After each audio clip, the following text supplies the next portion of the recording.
자, 5강 고전소설이고요. 오늘 이 호질이랑 예덕선생 전이라는 소설을 볼 건데, 우리가 여러분들이 쉽게 모의고사나 이런 지문에서 봤던 사랑 이야기나 뭐 전쟁 이야기랑은 조금 다른, 둘 다 교훈을 담은 소설이야. 그래서 그냥 이 작품을 조금 알아두시면 좋아요. 볼게요. 호질, 박지원의 작품이다. 연암 박지원 선생의. 여기서의 특징은 뭐냐면, 자 볼게요. 갈래. 고전소설, 한문소설, 풍자소설이야. 여기는 풍자하는 게 특징이고요. 선비의 위선과 가식 및 인간사회의 부도덕함을 비판하는 게 주제다. 그래서 호질이, 호가 호랑이잖아. 그래서 호랑이가 이제 의인화되어 나타나는 우화적 방식을 사용한다. 자, 여기서는 두 사람이 나와. 북각선생이랑 동리자라는 사람이 나오는데, 북각선생은 아주 사람들에게 칭송받는 인물이야. 아주 청렴하고 깨끗한 사람이라고. 동리자는, 우리 이때는 여자의 절개가 중요한 시기잖아요. 그래서 과부지만 너무 막 절개가 높다라고 칭찬받는 인물인데, 둘이 밤에 만나요. 그래서 이들이 가식적인 인물이다 라고 보시면 돼요. 자, 볼게. 본문 바로 볼게요. 자, 본문을 봅시다. 자,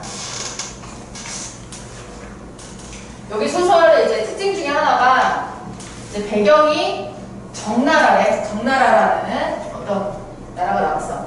정나라에 어떤 고을에 벼슬아기를 달갑게 여기지 않는 선비가 있었으니, 이 선비가 어떤 사람? 벼슬을 달갑지 않다보다 속세에서 깨끗하게 사는 사람이라는 거야. 그 이름을 북각선생이라고 부른다. 나이 40에 자신의 손으로 교정한 책이 10,000권, 9가지 유교 경전을 부연 설명하여 다시 책으로 지은 것이 15,000권이다. 아, 엄청 엘리트네요. 천자가, 황제가 그 의리를 가상하게 여길 정도야. 제후, 왕들은 그 명성을 사모하는 인물이고요. 북각선생을 지금 소개하고 있지, 이 사람의 사회적 명성을. 같은 을의 동쪽에는 일찍 과부가 된 미모의 여자가 있었는데, 이름이 동리자다. 동쪽 동네잖아. 동쪽 동네. 자, 천자가 그 절개를 가상하게 여기고, 제후가 그의 현숙함을 사모했다. 하여튼 절개 있는 여자라고 유명한 사람이라는 거야. 그가 사는 읍 둘레 면리를 동리자 과부가 사는 마을이라는 이름까지 줄 정도야. 동리과부 지려라고 봉할 정도다. 자, 근데 동리자는 수절을 잘한다지만 사실 자식 5이 성이 다 다르대. 그 말은 뭐예요? 아빠가 5, 김씨, 박씨, 이씨, 최씨, 윤씨 5. 그래서 뭐 실상은 그녀가 이제 다른 남자를 만나는 사람이다. 자, 아들 5이 서로 하는 말이 이제 어느 날, 여기까지가 인물 소개예요. 아들 5이 어느 날 밤에 슬떡슬떡 얘기를 해. 아니, 냇물 북쪽에는 다구는 소리가 나고 냇물 남쪽에는 별이 반짝이는데, 이건 뭐다? 지금 시간 배경을 얘기해 주는 거야. 별이 반짝이고 닭이 우는 소리가 나온다는 건 밤을 지나 거의 새벽녘이란 얘기잖아. 그치? 자, 근데 우리 집 방에는 사람 소리가 나네?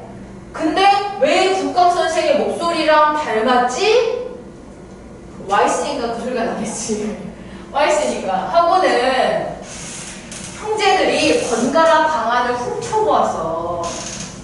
자, 동의자가 북각선생에게 오랫동안 선생님의 덕을 사모해 왔더니 오늘 밤에는 선생님의 책 읽는 소리가 듣고 싶습니다. 정말 책 읽는 소리가 듣고 싶어서 이 남자를 집에 들였겠어? 어머나, 그치? 자, 그랬더니 북각선생이 뭐라고 했냐? 원앙새는 병풍에 있고 반딧불은 반짝반짝 빛나네. 원앙새는 부부애를 상징하는 새잖아. 남녀간에 원앙새를 가지고 주고받는다는 건 뭐냐면 너랑 연을 맺고 싶다라는 뜻이야. 자, 각기 다른 가마솥, 세발솥은 누가 저리 돈 더 만들었나? 자, 가마솥이랑 솥이 모양이 다 다르네. 이런 거는 주물을 뜬다고 하잖아. 틀에 그 틀에 샘물을 부으면 그릇이 나오지. 근데 여기서 그릇이 다른데 걔 본은 어딨지? 아들 5이 누구누구 닮았지? 나도 아이를 너랑 낳고 싶어. 이건 얘기인 거야. 오케이? 여기 15금인가요? 살짝 여기 이 본을 따서 이 본에서 그릇이 나오는데 그릇의 모양이 다르다라는 거는 본 틀이 여러 가지라는 거고 아들이 모양이 다르다라는 거는 남자가 여럿이라는 거를 암시하는 내용인 거야. 그래서 자, 이 시는 다른 사물을 빌려 자신의 뜻을 나타내는 흥이라는 수법의 시이죠. 고상하게 얘기했지만 사실 이 속에 숨은 뜻은 우리 연애를 해보지 않을래? 라는 뜻이라는 거야. 그 단서가 원함과 소수에 있죠. 자, 라고 하였다. 자, 5 아들이 서로 의논하기를. 예법에, 유교 예법에 과부가 사는 대문에는 함부로 들어가지 않는다라고 되어 있는데 국각선생이 그 예법을 모를 리가 없지. 국각선생은 어진 선비이니 그런 짓을 하지 않을 거야. 어떤 근거로 저 사람이 국각선생이라고 안 믿는 거야? 예법을 기준으로. 예법에는 없는 이런 게 기록이 되어 있는데 국각선생이 어겼을 리가. 그랬더니 다른 형제가 얘기하는 거지. 내가 들으니 이 동네에 성문이 무너져서 여우가 하나 들어왔더더라. 야, 내가 알기로는 여우가 천년을 묵으면 요술을 부려서 사람으로 둔갑할 수 있대. 저거 여우야. 국각선생이 아닌 거야 라는 거지. 그러니까 여기서 아들들이 되게 멍청해 보이지 않니? 그러니까 아들들이 되게 미련하잖아. 근데 이들의 입을 통해서 무슨 얘기하냐면 봐봐. 여우가 국각선생으로 둔갑한 거야 라고 했을 때 국각선생이 여우가 둔갑한 게 아니라 사실은 국각선생을 여우로 지금 비유하는 거거든. 작가가. 그러니까 애들은 저게 여우가 변해서 국각선생이 된 거야 라고 말을 하지만 작가의 의도는 실상 국각선생이 여우 같은 인간이다라고. 그의 본질은 훌륭한 인물이 아니다라는 거야.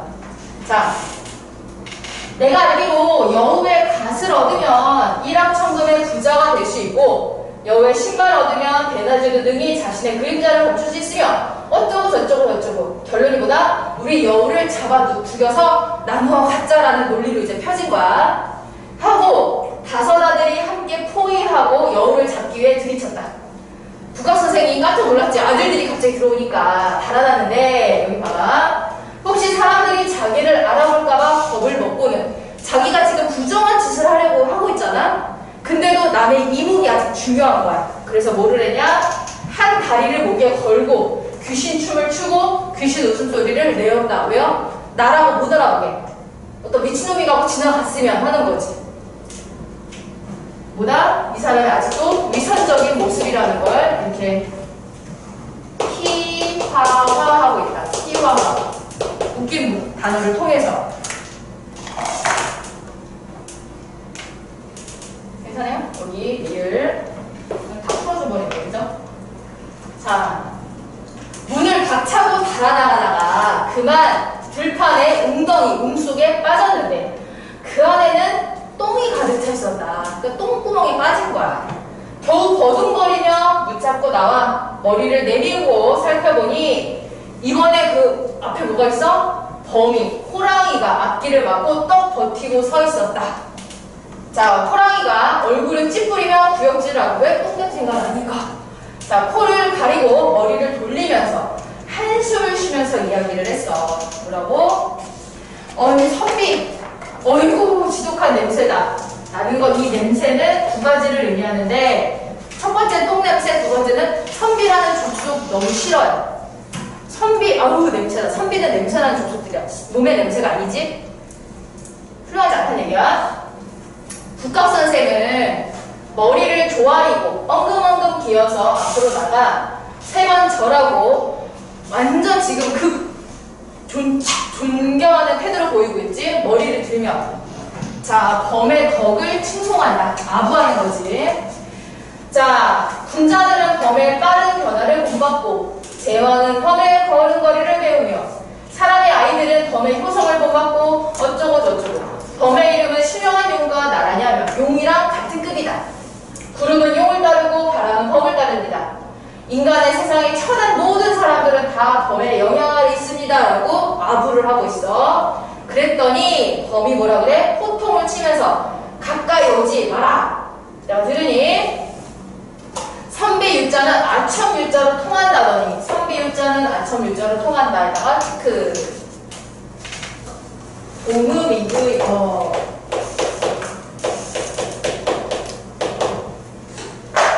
이 한문이 유교의 유자거든. 선비유자 아첨유랑 그 말이 그 말이라더니. 야, 역시 너 아첨 잘하네. 역시 전공이야. 너네 족속의 전공은 아첨이지 사실 유교 이거 전공 아니지? 이런 거지. 과연 그렇구나.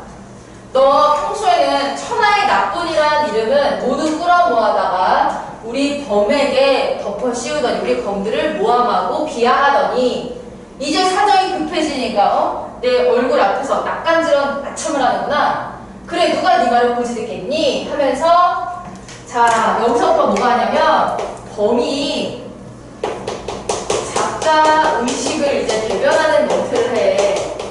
작가가 범의 목소리를 통해서 자기가 하고 싶은 이야기를 쭉쭉쭉 치고 가는 거야. 자, 올라올게요. 그래서 보자. 대전. 천하의 이치는 하나다. 이 논리를 봐봐. 범의 성품이 악하면 사람의 성품 역시 악할 것이다. 그러니까 이 본성이 너에게 하늘이 주는 본성이 여기가 악하면 저기도 악하겠지. 똑같은 일 하늘이 주는 거니까. 만약에 사람의 성품이 선하면 범의 성품 역시 선할 거라는 논리를 지금 펴고 있어.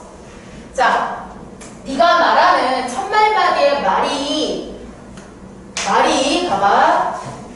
선비의 말은 오륜을 벗어나지 않고 남을 훈계하고 건면할 때는 의례 예의 범치를 들춰대지만, 자, 한마디로 뭐야? 선비의 말에는 예의가 있지만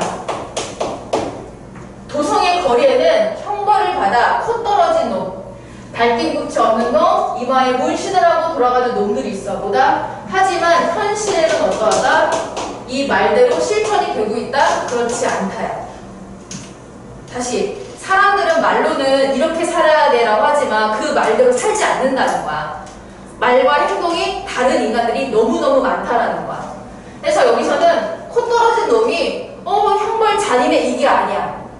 야, 오죽하면 코를 잘랐겠냐? 그리고 이마에 문신 그거 있잖아. 되게 살인 이런 사람들 여기다가 썼대. 문신을 줬대. 그럼 평생 이거 찍고 사는 거야. 자, 그런 사람들이 있으니 오륜을 지키지 못하는 망나니가 아니냐. 또는 보다 인간 사회를 비판하는 거예요. 지금 제대로 행동하지 못하는. 자, 형벌을 주는 도구인 포승줄과 먹실, 도끼와 톱을 날마다 쓰기에 바빠 겨를이 없는데도 불구하고 보다 형벌을 실행하는 게 매일매일 바쁘대. 그만큼 죄인들이 많다. 자, 사람들의 죄악을 막지 못하고 있도다. 그러나 우리 법의 세계에는 이런 형벌이란 것이 본래부터 없어. 우리는 왜? 죄가 없으니까. 이로써 본다면 범의 성품이 사람의 성품보다 어질지 않느냐라고 하면서 막 훈계를 합니다. 됐나요? 좋아. 중요하게 있는 부분은 사실 그냥 논리학해서 그런 논리고, 이제 여기 후반부가 중요해. 자, 국학 선생님이 이제 뭐 했어? 뉘우치겠지. 혼이 났으니까. 머리 자리를 옮겨 엎드리고 엉거주춤 절을 2번 하고는 머리를 거듭 조아리면서 뭐하냐? 반성하는 것처럼 보여. 옛글에 이르기를 비록 악한 사람이라도 목욕 제기하면 하느님도 섬길 수 있다라고 했으니, 자, 옛글을 지금 인용하는 거지. 그 인용한 옛글의 논리는 어떠냐면 악한 사람도 목욕 제기를 한다는 거는 수양한다, 나를 씻는다는 거야. 그러니까 진짜 목욕이 아니라 마음을 닦는 거야. 악한 사람도 선한 사람이 될 수 있다라고 옛글에서 말했어.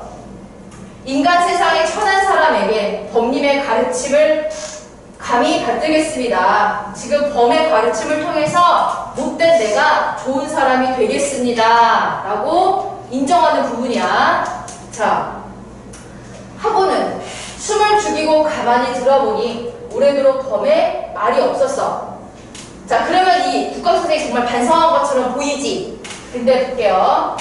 두렵기도 하고 황송하기도 하여 손을 맞잡고 머리를 조아리며 우러러 보아니 날이 밝았고 범은 사라졌네요. 자, 그런데 지나가는 농부가 얘기하는 거야. 아니, 국감 선생에서 어찌하여 이런 아침부터 들판에서 절을 하고 계십니까? 국감 선생이 만약에 정말 반성했으면 아, 내가 사실 이런 잘못을 했는데 나는 뉘우치고 있어 라고 말해야 되겠지? 근데 뭐라고 말하냐? 내가 시경에 있는 말을 들었으니 하늘이 높다 이르지만 감히 등을 굽히지 않을 수 없고 땅이 두텁다 이르지만 살금살금 걷지 않을 수 없네 라고 하였다네. 뭐 하는 거야? 이제 체면치를 하는 거야. 다시 어려운 말 쓰면서 왜 엎드리고 있어? 나 호랑이한테 혼나서 반성하고 있어. 그렇게 말하지 않고 고상한 척 하고 있더라고요. 그래서 결국 이 사람은 끝내 자기를 고치겠다 못 고치겠다? 못 고치겠다라는 거야. 소설 끝입니다. 맨 앞에 정리한 거 다시 볼게요. 여기에서 아까 우리 국감 선생과 동리자의 인물됨은 내가 설명했지요? 여기에서 그 초반에 둘이 그 동리자 집에서 있었던 일은 둘의 가식과 위선을 폭로하는 글이고, 그 다음 여우를 아들들이 언급한 이유는 사실 여우는 국감 선생이랑 동급이다. 자, 국감 선생이 이렇게 여우와 같은 인물이다라는 거야. 오케이? 겉과 속이 다른 인물이라는 걸 고발하는 내용이고요. 우리 범의 역할에 체크를 해볼까? 첫 번째는 작가 의식을 대변하고 있다. 그래서 이제 범의 입을 통해서 작가가 하고 싶은 양반계층의 위선과 두 번째 부도덕성을 비판하는 것이다. 그리고 범은 어떤 존재냐? 심판자 역할을 하는 거야. 범은 절대적인 존재로서. 그래서 자, 그러니까 인간을 비판하려면 인간이 아닌 존재인 거지. 그래서 양반에 대한 비판을 넘어 인간 사회까지 지적하는 그런 소설이 되겠습니다. 괜찮지요? 문제를 풀어봅시다. 자, 볼까요? 같이 봅시다. 80번. 자, 미글에 대한 설명으로 적절한 것은 서술자의 말을 통해 주제를 직접 전달하고 있다. 자, 서술자가 아니라 범의 입을 통해서 주제를 간접적으로 전달하고 있는 거지. 그래서 1번 아니고. 자, 80번 답은 2번. 여기에서 일단은 당대 사회를 비판하는 거 맞고, 인물의 외형묘사는 나타나 있지 않아? 외형묘사는 뭐 표정이라든지 뭐 신체, 옷차림 이런 건데 그게 나와 있지 않고요. 의인화 기법은 나와 있지만 인물의 정서를 드러나 있지는 않아요. 의인화 기법, 호랑이를 의인화하게 됐잖아. 근데 호랑이의 정서가 중요한 게 아니라 호랑이를 통해 사회를 비판하는 거니까. 자, 4번 서술자가 직접 등장했다, 등장하지 않는다. 서술자가 직접 등장하는 거는 1인칭 시점이라는 얘기잖아. 자, 해서 이제 우리가 이런 식으로 이 선택지가 의미하는 게 어떤 용어인지를 이렇게 하면 부담률이 줄어들겠지요. 81번에 1번 표리부동은 표면과 이면이 동이 같을 동이거든? 같지 않다. 속과 겉이 다르다. 한마디로 위선적이다 라는 하나성어고요. 면종복배, 면, 얼굴로는 복종하지만 배복이야. 뱃속으로는 배반한다는 거지. 이거는 겉과 속이 다르다는데 이거는 땀막을 품었다라는 거야. 이거는 위선인 거고. 3번에 감탄고토, 달면 삼키고, 고토, 쓰면 토한다, 뱉는다. 호가 호인, 앞에 호가 여우고요. 뒤에 호는 호랑이거든. 여우가, 호랑이가 없으면 여우가 호랑이 노릇을 하는 거야. 자, 읍참마속은 마속이라는 옛날에 부하가 있었죠, 어떤 사람이. 근데 군유를 너무 사랑하는 부하가 어긴 거야. 그걸 봐주면 우리나라 그 군인의 규율이 무너지겠지. 그래서 참은 목을 베는 거 말하거든. 입을 틀어나오니까 눈물을 참으며 마속을 목을 베었다. 그러니까 자기가 사랑하는 희생에서라도 규율을 지키고 뭔가 룰을 지키는 만들어야 되는 거예요. 읍참마속이라고 한다. 자, 82번. 작가가 기억을 통해서 하고 싶은 말은 3번. 83에 2번. 그 아들들이잖아. 자, 84번에 5번. 85에 4번. 86에 5번. 여기서 질문하고 싶은 문제 있을까? 없어요? 있으면 얘기를 하세요. 87번에 4번.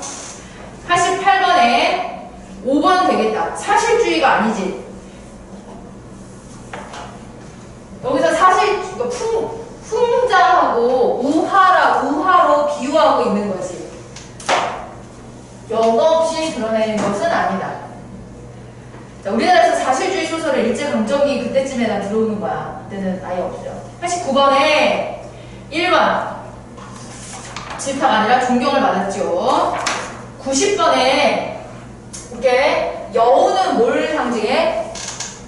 북극선생 자체를 비유하는 말이지. 그 다음에 농부가 나타났기 때문에 농부가 없었으면 북극선생이 자기 성찰을 끝냈구나로 끝냈을 거야. 하지만 농부가 나타나니까 자기의 본 모습을 드러낸 거지. 위선적인 모습을. 그래서 답이 4번이 되는 거예요.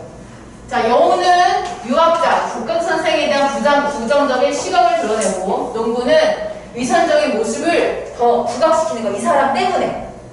농부가 없었으면 그런 위선적인 말을 하지 않았을 거야. 자, 1번이 왜 아니냐? 여우는 인간사회 전반이 아니라 유학자, 국가선생 개인을 비판하는 거고, 농부는 국가선생 개인을 농부가 풍자하지 않았어. 농부는 그 사람을 풍자한 게 아니라 농부가 있기 때문에 상대적으로 이 사람이 위선적으로 보이는 거죠. 자, 91번 선비육자는 안첨육자 이 부분 쓰시면 되겠습니다.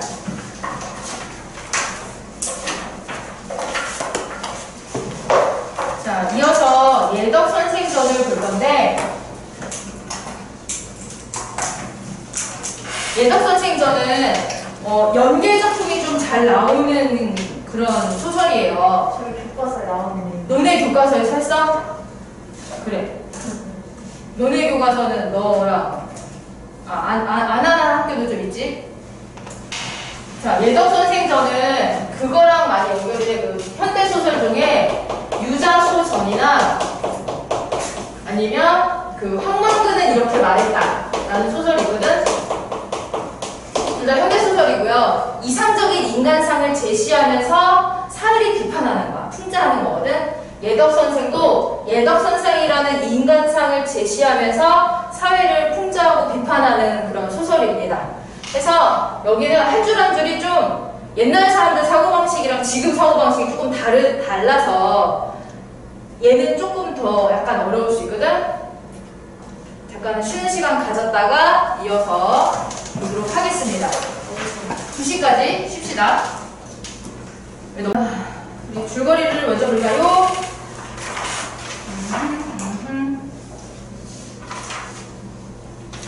자,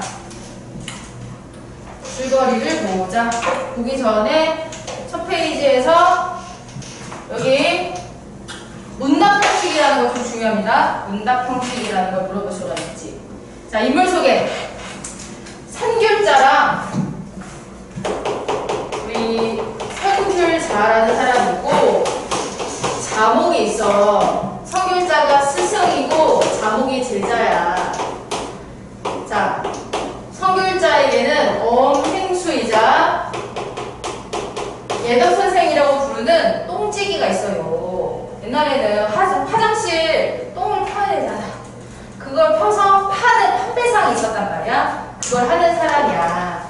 자, 선귤자가 이 사람을 자꾸 친구 하니까 제자가 창피한 거야. 스승님은 왜 양반이랑 안 놀고 저런 사람이랑 가까이 하시니까 나 너무 부끄러워서 당신 곁을 떠나겠습니다 라고 반발을 합니다. 자, 자목은 스승인 선귤자가 사대부와 교우하지 않고 비천한 신분이 낮은 엄행수와 버타는 것을 못마땅히 여기며 불만을 표시한다. 그래서 선귤자가 두 가지를 이야기해. 먼저 첫 번째 뭐냐? 야, 진짜 벗은 무엇이냐라는 걸 가르치고, 두 번째는 엄행수가 훌륭한 인간이라는 것을 이야기합니다. 그래서 친구 진정한 사귐은 어떤 사귐이냐? 두 번째, 이상적 인간은 어떤 인간이냐? 라는 거를 문답 형식을 통해서 보여주고 있는 것이고, 그럼 이때 자목은 특별히 정말 성격 파탄자를 의미하는 것이 아니라 그 당시 대다수 양반들을 상징하는 사람인 거야. 대다수 양반들 이런 생각을 하고 살았다고. 자, 볼게요.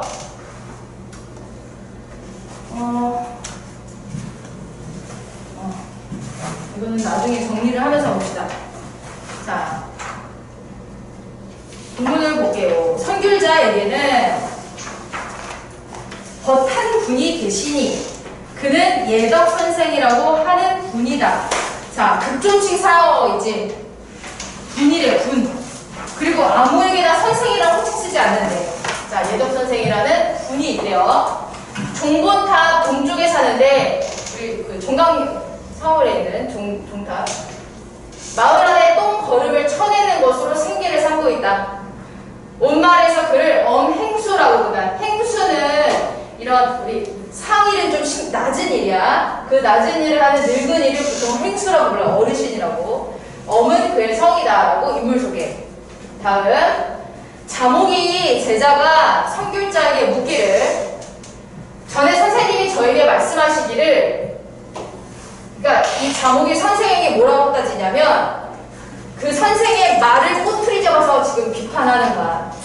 지적하는 거야. 뭐라고? 선생은 같이 살지 않는 아내요. 벗을 그렇게 보았대. 그만큼 친구가 중요하다. 한 탯줄에서 나오자는 형제랑 같다고 했습니다. 아니, 벗이란 것이 이렇게 소중한 것입니다. 이 세상에 한다 하는 양반님 보겠어. 번세 있는 그런 양반님들 중에서도 선생님의 지도를 받고자 하는 이가 수두룩 합니다. 왜 선생님은 그런 분들은 상대도 하지 않으셨습니다. 그런데 지금 엄행수로 말한다면 이 자목이 보는 엄행수는 어떤 인간이냐? 마을 안에 천한 사람으로 상리를 하는 하층이잖아. 마주석이 욕스러운 자리다라고 완전 신문제로 얘기하고 있죠. 선생님이 그의 인격을 높여 스승이라고 말하면서 장차 교분을 맺어 벗이 되려고 하시니 나 너무 창피합니다. 그래서 내가 선생님 곁을 떠나겠습니다 라고 했어. 자, 그래서 선귤자가 뭐라고 얘기했는지 봅시다. 자, 웃으면서 말하기를 거기 앉게 벗에 대한 것을 자네에게 이야기해 준세. 자, 속담에도 있거니와 의원이 자기 병을 못 보고 무당이 제굿을 못한다고 하네. 자, 이거는 무슨 얘기인 것 같아? 의원이 자기 병을 못 보고 무당이 제굿을 못한다. 내가 나 스스로 나의 모순을 고치기는 어렵다. 내 병을 고치기도 힘들고 무당이 자기 구술하기도 힘들어. 자기 생각으로는 이거야말로 내 장점이라고 믿고 있는 정도.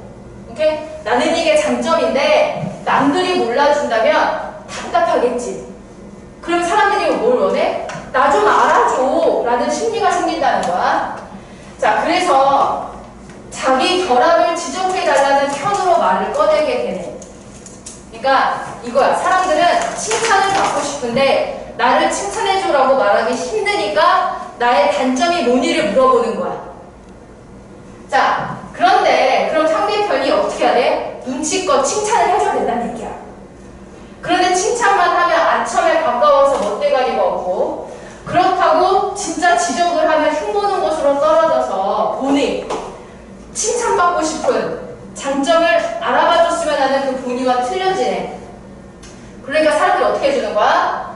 장점이 아닌 것을 들추어서 어름어름 방치하는 말을 한단 말일세. 그러면서 결론은 너가 이렇게 훌륭하다라고 이제 추켜오른다라는 거지.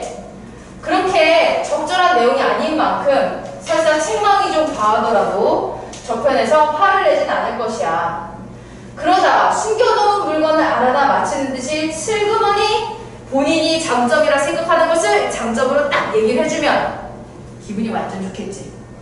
자, 마치 가려운데 긁어준 듯이 속마음으로는 너무너무 감격할 거야. 야, 사람 사귀기 너무 힘들지. 근데 이런 사귐을 뭐라고 표현하는 거예요? 이런 게 아첨하고 아부하는 거야. 그러니까 이 사람이 칭찬받고 싶은 거야 지금. 날 알아봐줬으면 하는 거야. 그러니까 나 이런 거 단점이 뭐야 물어봤을 때 진짜 단점을 갖다 대고 말하면 안 되고 별로 단점 아닌 거를 얘기하면서 칭찬을 확 해줘야 가려운 데를 긁어준 것처럼 기분이 너무 좋아지네. 자, 봐봐.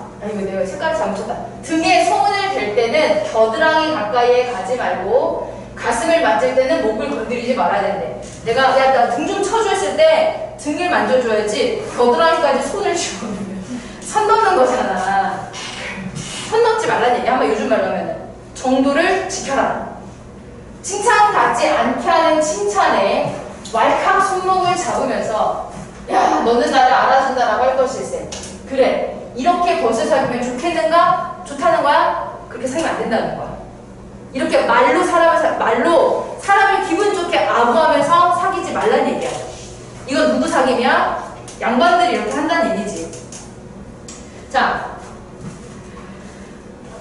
자몽이 한 손으로 귀를 가리고 한 손으로 내저으며 말하기를 선생님이 저에게 장사치 하는 일이나 하인금이 하는 버릇을 가지고 가르치려고 계시네요. 나는 누가 그런 거 하고 싶대요? 라고 한 거지. 사실 그렇게 살면서. 성길자가 말하기를 그렇다면 자네가 부끄럽게 여기는 것도 과연 저기 있지 않고 여기 있는 것일세 그려. 대저 장사치의 벗은 입속으로 차리고. 그러니까 얘들아 잠깐 다시 봐봐. 지금 여기에서 지금 자목이 요구하는 건 뭐냐면 양반들과 사귀라 이거야. 양반들이랑. 그지? 근데 거기에 대한 성길자의 대답이 어떠했어? 성길자가 어떤 걸 지적했냐면 이런 식으로 사람의 심리를 막 갖고 흔들면서 칭찬인 듯 책망인 듯 하면서 사람 기분 좋게 해주는 말로 사귀는 거를 비판한 거지. 그 비판한 내용에 대해서 자목은 뭐라고 평가했어? 이런 사귐은 장사꾼들이나 하인들이 하는 사귐 아닙니까? 라고 했어. 근데 실은 뭐다? 이 행동을 양반들이 하고 있다는 얘기야. 이 성길자의 지적은. 자, 그렇다면 자네가 부끄럽게 여기는 것도 저기 있지 않고 여기 있는 것일세. 장사치는 어떻게 친구를 사귀냐? 이속, 이득이 있는지를 보고 사귀고, 체면을 차리는 양반님들은 어떻게 사귀니? 이 양반들은 아첨으로 사람을 사겨. 본래부터 아무리 친한 사이라도 3번 달라고 해서 멀어지지 않은 사람이 없어. 3번 달라고 뭘 달라고? 뭐 돈이든 뭐든 달라고 하면 손절하잖아. 자, 아무리 원수라고 해도 3번 뭔가를 내가 해주면 친해진다는 거야. 그러니까 뭐다? 입속으로 이런 식으로 사람을 사귀면 지속되기가 어렵다는 거지. 아첨으로 사람을 사귀어도 오래가지 못하는 거야. 그러므로 진짜 벗을 깊숙하게 사귀려면 어떻게 해야 되느냐? 이런 체면 같은 거 볼 것 없어. 진실하게 사귀어야 된다. 오직 마음으로 벗을 사귀며 인격으로 벗을 찾아야만 도덕과 의리의 벗이 된다. 이렇게 사귀는 것은 1000년 전의 옛사람도 아득히 떨어져 있는 것이 아니고 만리의 거리도 먼 거리가 아닐세. 그러니까 이런 식으로 친구를 사귀면 과거의 성현과도 내가 친구가 될 수 있고 멀리 거리가 있더라도 친해질 수 있다 라는 거야. 그러면 여기서 이 사람에 있어 먼 사람 누구야? 엄행수가 사실 신분적으로 먼 사람이잖아. 친해질 수 있다라는 거예요. 그래서 여기까지는 진정한 우정에 대한 이야기다. 여기까지 해야지.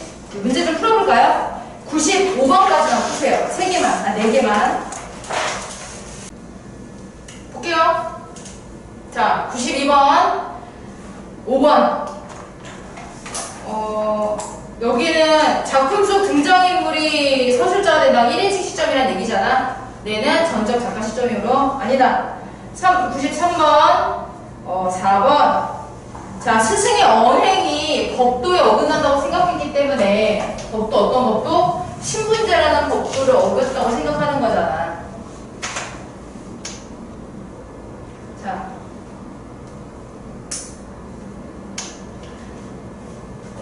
그 다음에 자 94번에 일정한 정도를 넘지 말아라.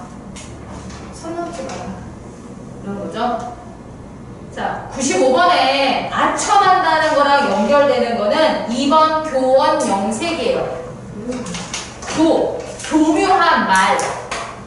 말씀 언니니까 영색, 안색을 꾸민다라는 얘기야. 교원 영색. 여기서 봐야 되는 사자성어 있어요? 연종 공부에 나가 있지? 네. 속으로 배반한다고, 뱃속으로. 배명 구도는 개가 계란, 닭개야. 닭의 목소리랑 구가 개의 구자거든? 그러니까 성대모사 잘해도 쓸모가 있다. 닭소리 잘 내도 뭔가 쓸모가 있다는 거야. 어떤 도둑이 뻑끼어 하면서 누가 도둑이 들었나? 뻑끼어 이거 닭울음이래 하고도 모면했대. 그렇게 그러니까 좀 사람을 속이는 거야. 이런 식으로 얄팍한 걸 말하는 거고 영양태세 이런 시대를 비판하는 거고 허장성세는 허세를 부리는 걸 말한다. 이런 부분은 한 번은 좀 사자성어로 공부를 하셔야 됩니다. 준비를 하고 있어 지금. 자 준비를 하는 게 많아. 자 우리 96번은 사실 수능식 문제에서는 안 나올 것 같아. 그래도 한번 보자면 철수는 가끔 결근을 하나 단점이지. 기획력은 뛰어나다 장점이야. 그러나 매우 인색해서 이거는 찐 단점이지. 자 그래서 A에 대한 말하기 평가는 사람을 칭찬해주는 말하기잖아. 거기 A에서 말하는 게 칭찬인데 어떤 칭찬? 사람들이 말한다는 거야. 저 단점은 뭡니까? 칭찬받고 싶어서. 근데 진짜 단점 얘기하면 안 된다고 이때. 진짜 단점 얘기하면 분위기 쌓여지니까. 그래서 인색하다는 걸 언급하면 안 되는 거야. 요 정도 얘기하면 되는 거지. 그래서 답이 3번이야. 자네가 게으른 건 천하가 다 알지. 그러니까 게으른 거 정도는 말할 수 있지. 하지만 기획력 하면서 진짜 칭찬으로 끝내라는 거야. 자, 여기에서 지나치게 자린고비야라고 결론으로 지적을 해버리면 사이가 멀어진다고. 안 돼. 인색하기까지. 자, 단점 하면은 이거는 사실 지적하는 거니까 칭찬하는 게 아니지. 기획하는 건 괜찮아. 하지만 인간관계가 줘야 되는 거. 이거 너무 확대한 거죠? 너 성실하지 않아? 인간관계 나빠? 이게 비판으로 끝나니까 적절하지가 않고요. 자, 자네가 얼마나 짠돌인지 알아? 회사에서 다 자네 싫어해. 그나마 뭐라도 좋으니 회사에 붙어 있는 거야. 라고 비판하면은 이제 관계가 멀어진다. 그래서 여기 A의 말하기 방식은 벗을 사귐에 있어서 말로 이런 식으로 사람을 기분 좋게 하면서 사귀는 거에 대해서 지적한 거잖아. 그거에 대한 가장 적절한 말하기 방법이 3번이다. 결국은 칭찬하고 싶은 거잖아, 저는. 자, 본문 갈게요. 자, 이제부터는 어맹수를 통해서 바람직한 인간상을 제시를 하는 부분이다. 자, 저 어맹수라는 분은 언제 나와 알고 지내자고 한 것일까 말까. 어맹수가 나한테 먼저 어필한 게 아니야. 저 스승님하고 잘 만나고 싶습니다 라는 말 하지 않았대. 그저 내가 그분을 찬양하고 싶어서 견디지 못하는 거야. 내 짝사랑이야. 그가 봐봐, 그는 어떤 사람이야? 밥을 드실 때는 야, 신분이 낮은데 자시다라는 높임 표현을 사용하고 있어. 자, 그가 밥을 먹을 때는 꿀떡꿀떡, 걸어다닐 때는 어청어청, 잠을 잘 때는 쿨쿨, 웃음을 웃을 때는 허허, 가만히 앉았을 때는 멍하니 등신과 같이 보이네. 자, 어떤 사람이야? 그냥 그때그때 충실하지만 사실 조금 바보 같기도 하고. 자, 흙으로 쌓고 볏짚으로 덮은 배에다가 구멍을 뚫어 놓고서는 새우처럼 등을 구부리고 들어가서 개처럼 주둥이를 틀어막고 자네. 흙으로 쌓고 볏짚으로 덮은 데다 구멍을 뚫어 놓은 건 뭐야? 이 사람의 집이야, 집. 여기서 이렇게 엉덩이로 이렇게 들어가서 이렇게 잠을 잔대요. 다음날 아침나절에는 즐거이 일어나서 발채를 짊어지고 동그라미 치러 마음 안으로 들어가네. 어때요? 순간순간에 충실한 사람이야. 잘 때는 조금 집은 가난하다 할지라도 아침에는 즐겁게 일하는 사람. 자, 그는 화려한 외화는 외모 꾸밈이야. 화려한 것도 힘쓰려 하지 않고 음악을 잡히며 노는 것도 바라지 않아. 돈이 많아지고 지위가 높아지는 일을 누가 원하지 않을까만 사실 이런 것을 원한다고 얻어지는 것은 아니기 때문에 애초부터 그는 돈을 부러워하지도 않아. 만약에 어떤 사람을 찬양한다고 더 영예로워지는 것도 아니지, 헐뜯는다고 더 욕될 것도 없는 그려 라고 하면서요, 그는 어때? 소박 자기 삶에 만족하는 사람이다. 자, 나 왕십리의 배추.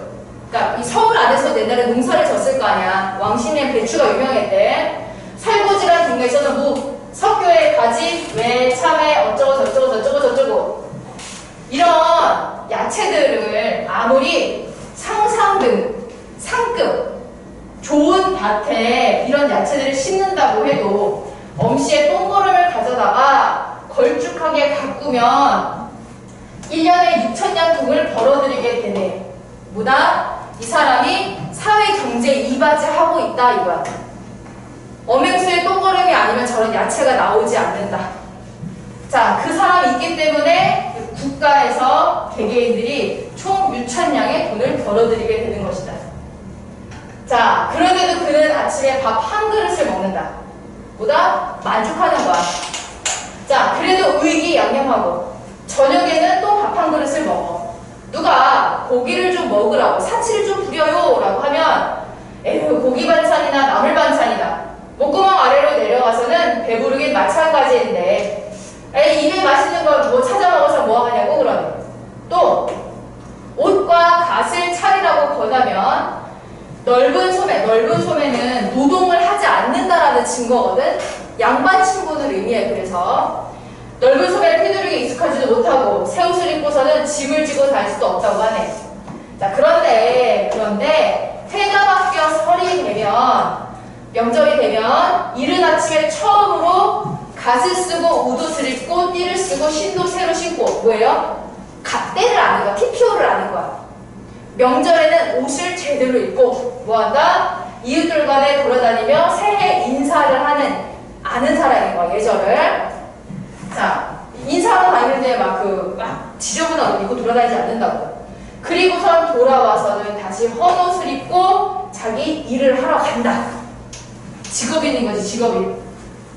이런 어맹수 같은 분을 더러운 상일이라고 하면서 그의 높은 덕을 가리고, 자, 다시, 잘못했다. 어맹수 같은 분은 더러운 상일로 본인의 높은 덕을 가리고서 세상에 숨어 사는 분 아니냐. 여기에서 이 사람을 왜 높은 덕이라고 칭찬하는 거야? 소박하고 만족하고, 그치? 때에 따라서 하지만 예의를 갖추는 것도 알고. 자, 옛글에 이르기를 부자와 귀인의 처지에 있어서는 부자와 귀인으로 지내고 라는 것은 뭐 어떤 사상이 들어가 있는 거냐면, 우리 성리학은 굉장히 신분제를 강화하거든. 타고난 대로 살아라 이거야. 왕은 왕으로 태어났으니까 왕이고, 양반은 양반으로 태어났으니까 양반이고, 태어난 그 위치에서 변하면 안 된다는 거야. 자, 가난하고 미천하게 태어났으면 가난하고 미천한 대로 지내라고 옛글에 얘기를 했대. 자, 대체 처지란 무엇이냐? 이미 정해진 것이라고. 이게 이 시대의 양반들의 생각인 거야. 자, 자, 다시 옛글 인용하고 있지? 시경, 권위는 책을 인용하고 있지? 아침, 저녁 국물을 같이 보는데도 분복이 저마다 다르다고 했네. 분복이보다 타고난 복이라는 거야. 타고난 것이란 말이지. 자, 아침, 저녁 똑같은 일을 해도 먹고 사는 게 달라. 대체 모든 사람이 세상에 태어날 때 각기 정해진 분복이 있으니 제 분복을 가지고 누구를 원망하겠는가? 근데 사람들은 원망하면서 뭐해? 욕심을 부리고 선을 넘고 뭐예요? 반역도 하고 도둑질도 한다 이거지. 그 다음에 여기 니은 노문장, 여기 이 소설 실험나무 요정 알고 여러분데 새우젓, 짭짤한 거를 먹으면 사람들이 뭘 욕심을 냈다? 달걀찌개를 욕심을 냈대요. 그러니까 하나를 하면 두 개를 먹고 싶은 거야. 다음, 가옷을 입고 나면 뭐가 부러운 거야? 더 좋은 옷이 생기는 거야. 자, 천하에, 자, 여기서부터 어지러워지고, 여기서부터 뭐예요? 바로 이런 정해진 것을 인정하지 않고 욕심을 부리는 것. 여기, 욕심. 에서부터 어지러워지고, 백성들이 와 하고 들그레나서 논밭을 서로 빼앗으며 그래서 밭이 토지가 황폐해지는 것이다. 진승오가 항적의 무리가 나 이런 상식 없는데요? 이런 인물들이 중국 인물들이 나와 모르면 모른 대로 나는 괜찮다고 봐. 왜냐면 이런 식으로 밑에 설명이 나와 있기도 하고 이 인물을 예를 드는 이유는 오른쪽에 나와 있거든? 그러니까 이들은 예가 강화하는 거야 논리를. 자, 그해 농사일이나 하는 데만 만족하고 살 사람들이었는가? 이 사람들 다 그거거든. 반역하고 도둑하고. 여기 사실 함정은 항우를 말하거든. 삼국지의 항우를 그것도 반역자라고 보는 거지. 자, 주역에서는 짐질 것도 있고 탈 것도 있어서 도적을 불러들인다고 했어. 바로 이것을 두고 이런 말이네. 그렇기 때문에 굉장한 벼슬 자기에는 깨끗하지 못한 구석이 있다라고 이 사람이 주장하는 이유는 뭐냐면 굉장한 벼슬까지 올라가 있다는 거네요. 욕심을 부렸다는 거잖아. 그럼 그 사이에 천 넘는 많은 일들이 있지 않았겠느냐. 제 힘으로 번 것이 아니고서는 부자의 치노고도 사실은 더럽다라고 본다. 자, 진심으로 애초부터 도적질할 마음이 없는 것으로 말하면 어맹수 같은 분이 없다고 본다. 이 마음을 더 키워나가면 성인도 될 수 있을 거야. 이런 마음을 키우면. 대체 선비가 좀 궁하다고 해서 군기를 떨어도 수치스러운 거다. 보다 선비가 좀 가난하다고 가난한 티를 내는 것도 사실 부끄러운 일이야. 그게 뭐 어때서? 출세한 다음 재물만 받들기도 급급해도 그건 부끄러운 거야. 세상에 어맹수를 보기에 부끄럽지 않은 사람은 거의 드물 거야. 그래서 나는 어맹수를 선생으로 모시고 싶은 거야. 어떻게 내가 그 사람을 벗이라고 등급이라고 할 수 있겠어? 그래서 나는 어맹수를 감히 그 이름으로 부르지 못하고 예덕 선생이라고 하는 것이다 라는 것이 소설의 끝이다. 자, 이어서 문제를 풀어보지요. 102번까지 풉시다.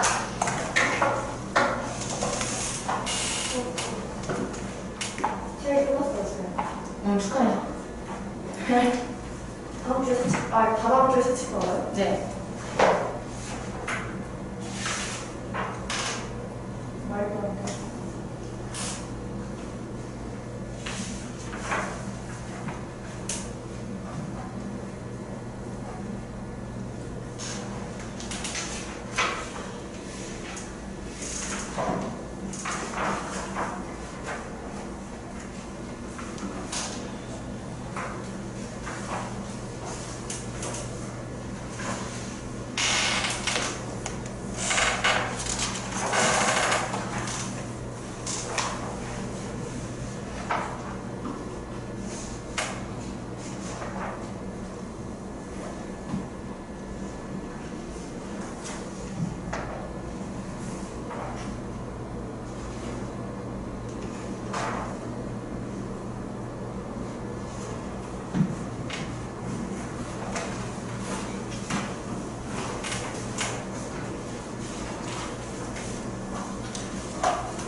다 됐어요? 자, 볼게요. 97번. 어맹수에 대한 평가로 적절하지 않은 것은 3번이다. 성인 군자는 아니야. 발전시키면 성인이 되겠지. 98번에 3번. 99번, 2번. 일단 비유가 없고 1번 권위변화이나 글을 이용해서 어디? 시경. 그 다음에 3번 구체적인 사례나 일화를 소개했지.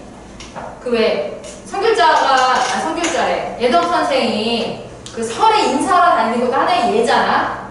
그 다음에 4번 인물들의 행동을 대비시켰다. 누구?